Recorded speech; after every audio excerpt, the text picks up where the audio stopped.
Part 1. You are going to hear a conversation about renting an apartment. First, you have some time to look at questions 1 to 6.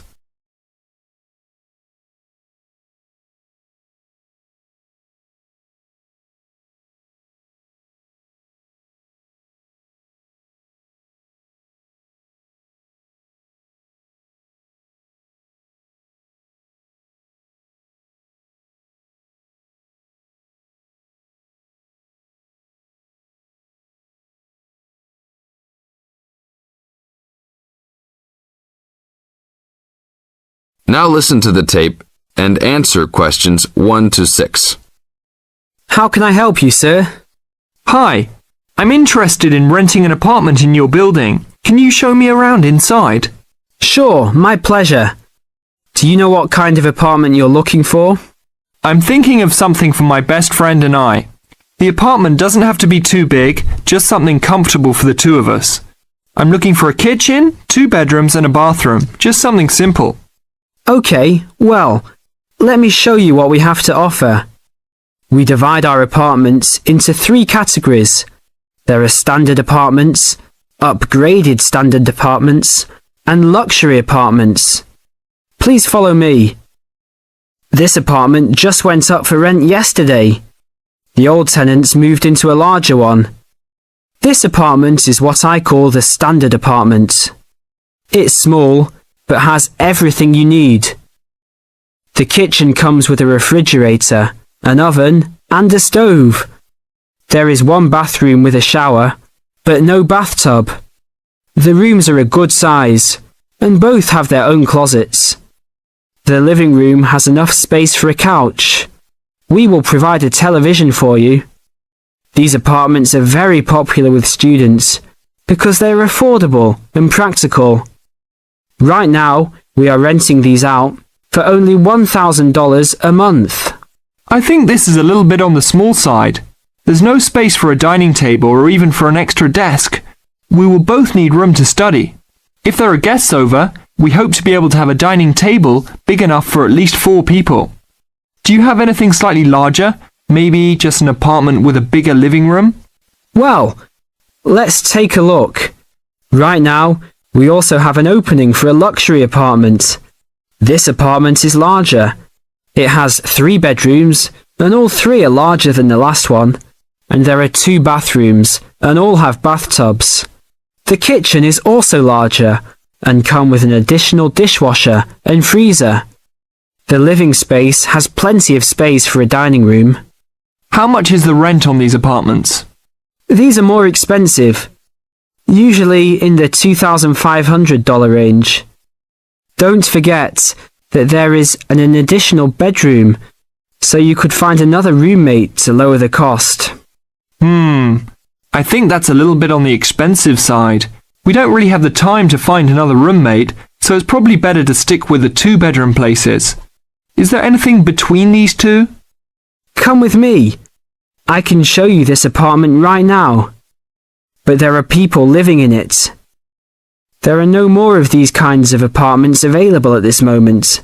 But if you decide that you like it, I can put you on the waiting list. And as soon as we have openings, you will be contacted. Sure, let's take a look. This is the upgraded standard apartment. As you can see, it's larger than the other 2-bedroom apartment. There are 2 bedrooms and 2 bathrooms, 1 in each room. The living room comes with a television, but no furniture. The kitchen is around the same size as the other smaller apartment.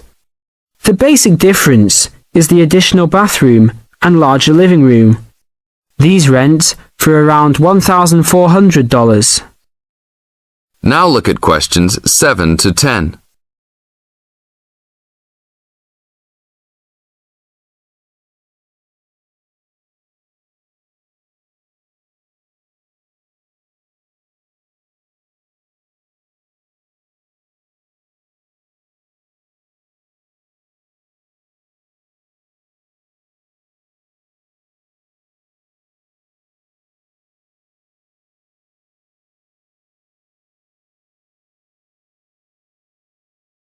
Now listen to the tape and answer questions 7 to 10. Seems like a good deal. Do you know when an apartment like this will be available? That's hard to say. I know these people who live here right now should be graduating soon, so they might be moving out. Well, I guess I'll put my name on the waiting list. Hopefully there'll be an opening as soon as possible. That sounds like a good plan. I will notify you as soon as we have vacancies. You will have to leave us some information and a student identification number. Sure, no problem. My full name is Robert Jack Browning. Could I have your age, please? I'm 38. Your major? I'm studying biology. How about naming some of your hobbies? Fishing, golf, watching movies, and spending time with my family. Sounds like a good life. What is the price range of the apartment you are looking for? Somewhere between $1,000 to $1,500. Your student identification number, please? QS 45890. Could you repeat that? QS 45890. Lastly, could you leave us a phone number? Okay, it's area code 236-580-2287. Thank you very much. I will give you a call as soon as possible. That is the end of part 1. You now have half a minute to check your answers.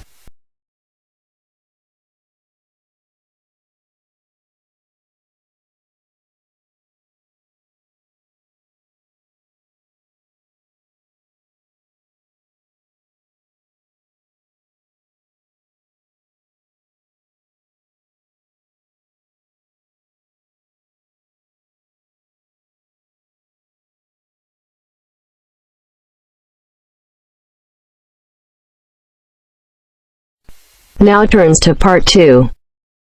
Part 2. You will hear part of an introductory talk to a health club. Listen carefully and answer questions 11 to 15.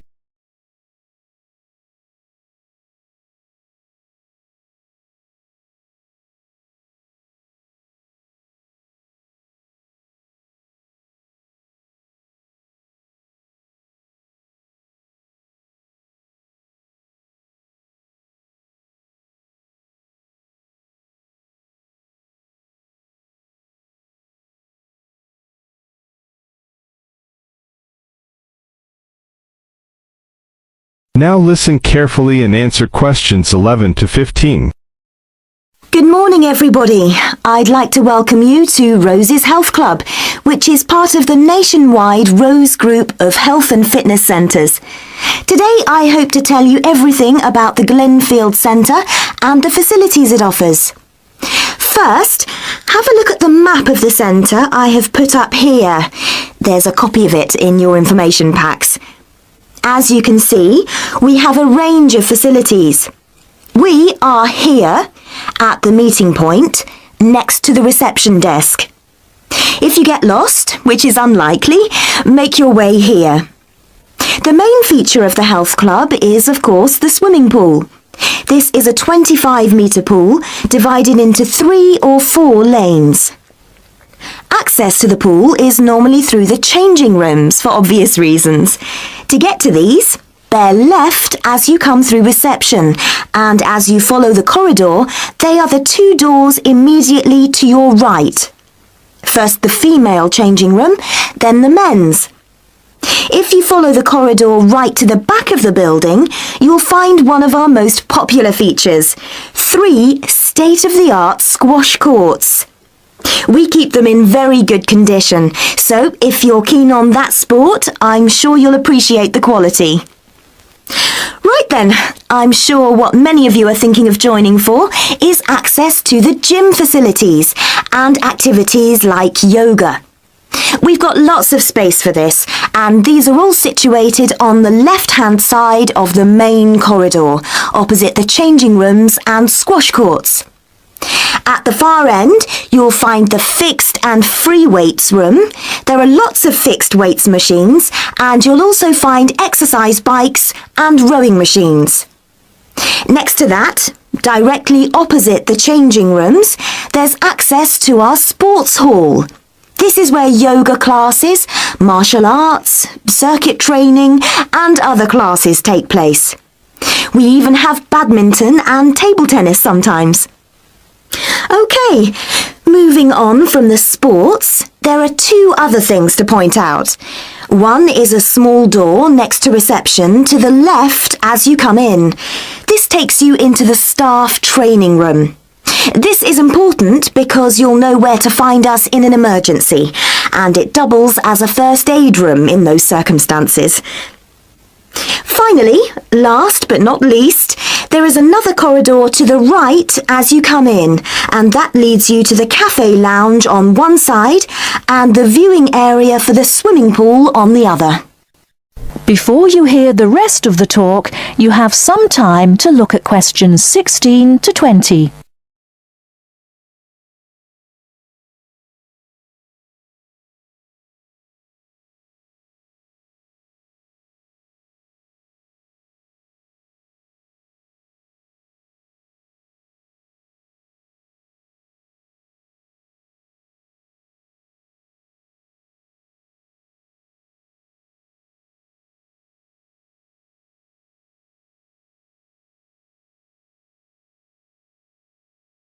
Now answer questions 16 to 20.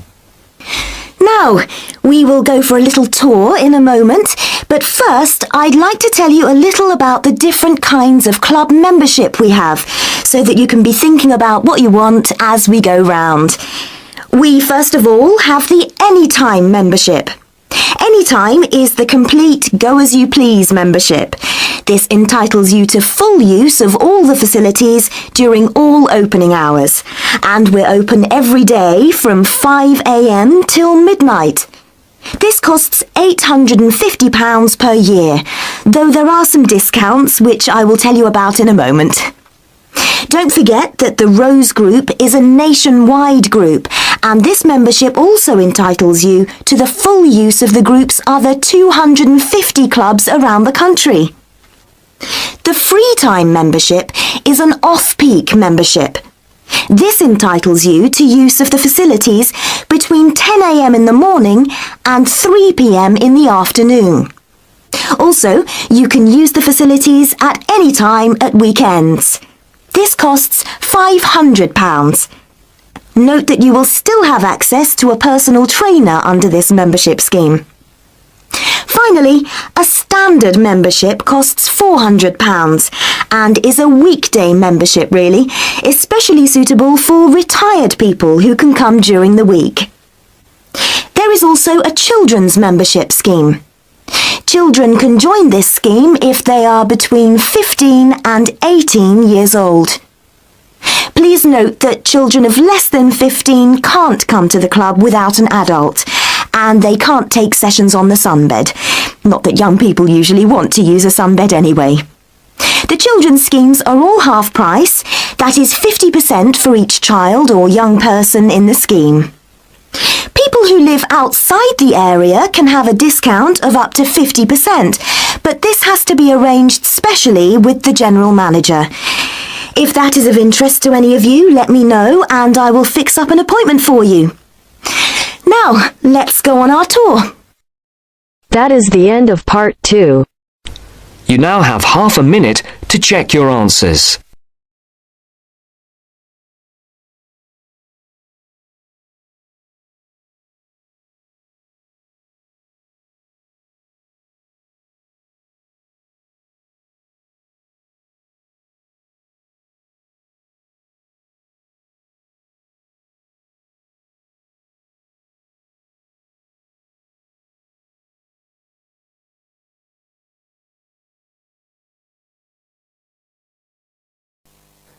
Now turns to part 3. You will hear two students discussing a project they have to do as part of a literature course on great books. First, you have some time to look at questions 21 to 25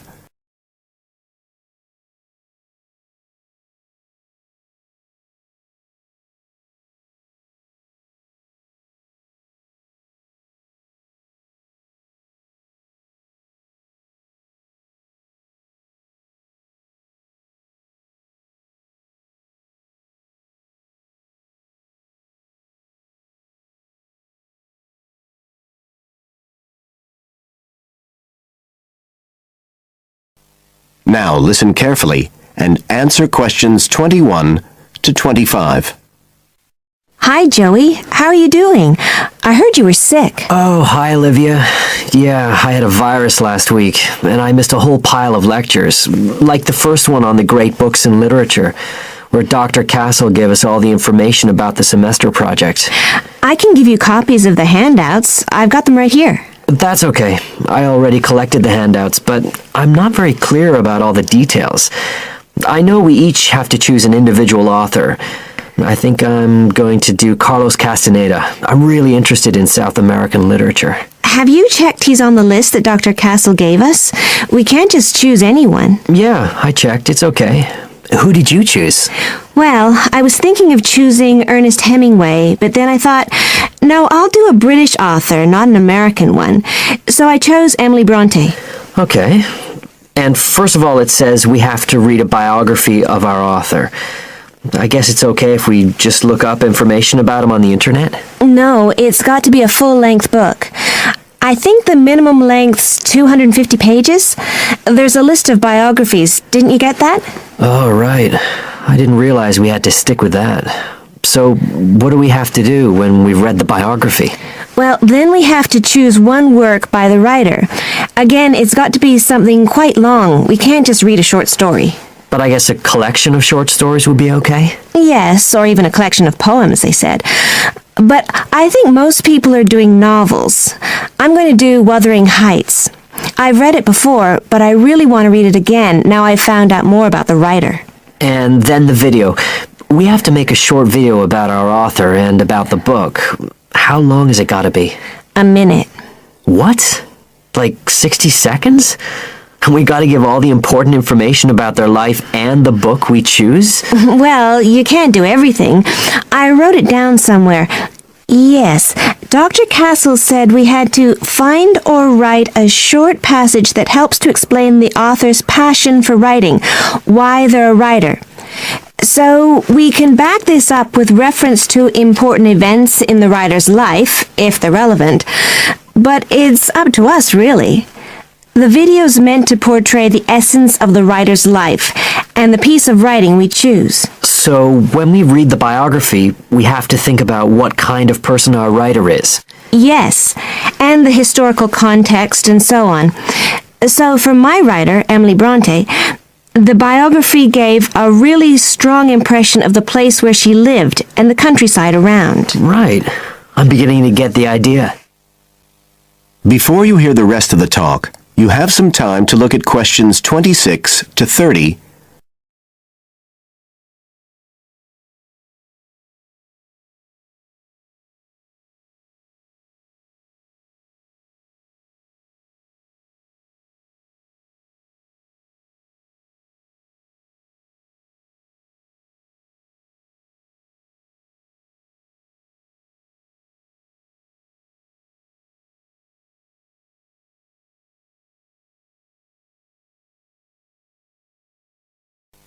Now listen and answer questions 26 to 30. Can I check the other requirements with you? Sure. The handout said after we'd read the biography, we had to read the work we'd chosen by our author and choose a passage that's typical in some way, that typifies the author's interests and style. Yes, but at the same time, it has to relate to the biographical extract you choose. There's got to be some sort of theme linking them. Okay, I'm with you. And then you have to think about the video. So are we meant to dramatize the scene we choose? I guess we could, but there's not a lot of time for that. I think it's more how we can use things like sound effects to create the atmosphere, the feeling we want. And presumably visuals as well? Yeah, of course. I mean, I suppose that's the whole point of making a video. But whatever we use has to be historically in keeping with the author. We can use things like digital image processing to do it all. So we can use any computer software we want? Sure. And it's important that we use a range, not just one software program. That's actually one of the things we're assessed on. Okay. Oh, and something else that's apparently really important is to keep track of the materials we use and to acknowledge them. Including stuff we download off the internet, presumably? Yeah, so our video has to list all the material used with details of the source in a bibliography at the end. Okay. And you were talking about assessment of the project. Did they give us the criteria? I couldn't find anything on the handout. Sure, he gave us them in the lecture.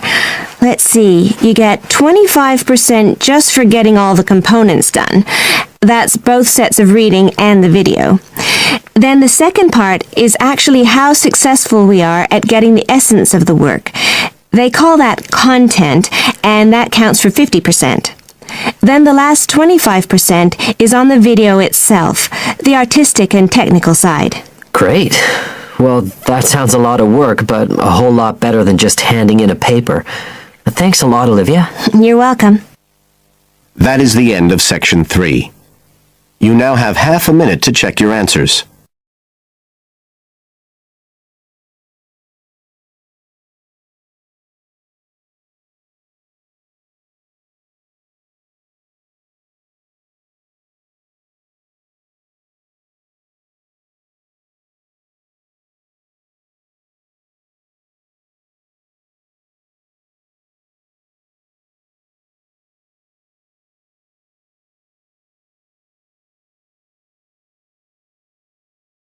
Now turns to Part 4.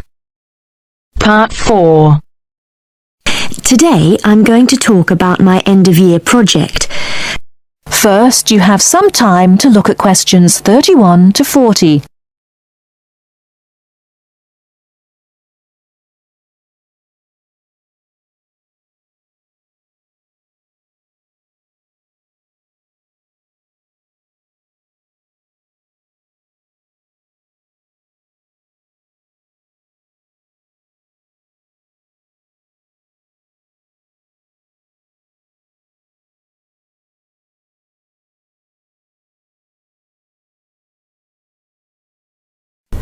Now, listen carefully and answer questions 31 to 40.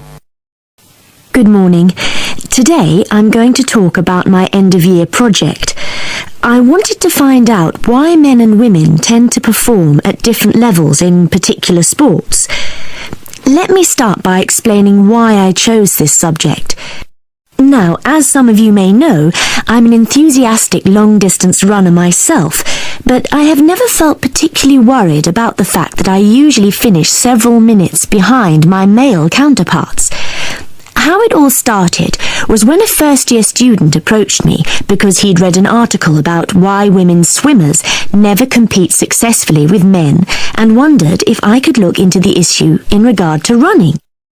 My tutor confirmed that a lot of interesting research had been done on this issue, and also I knew that whatever I found out was likely to be useful in training programs I run at a local girls' school.